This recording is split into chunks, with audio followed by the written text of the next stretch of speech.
friends, it's Cheryl, Sig the Solo Cruiser, and welcome to Mindset Monday. Today, I want to remind you of something simple but powerful. You deserve a vacation, no explanation needed. Now, why do I say this? Because too often people feel like they need to justify going on vacation. They say things like, I haven't had a vacation in ages. I've been working extra hard. Or I'm just gonna take a few days off, not a long time. But here's the thing, you don't need to earn your rest. You don't need to justify your joy. You don't need to explain why you wanna step away and recharge. Life can be demanding. Work, deadlines, family responsibilities, the constant noise of everyday routines. But vacations aren't selfish, they're necessary. They refill your energy, spark your creativity, and give you perspective that you can't get when you're running on empty. And if you're cruising solo, there's that extra layer of freedom. You're not explaining your choices to anyone. When you sail, it's about you. Sleep in,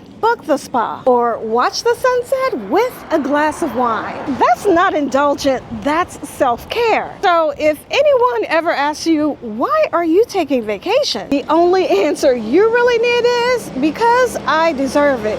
And you do, every single time. Now, if this gave you the reminder that you needed today, drop a comment and let me know what kind of vacation that you're dreaming of next. And if this video resonated with you, I hope that you will hit that like button and subscribe for more solo cruising and mindset tips. And share it with someone who needs a little nudge. Well, I'm Cheryl, Sig the Solo Cruiser, and I will see you next Mindset Monday.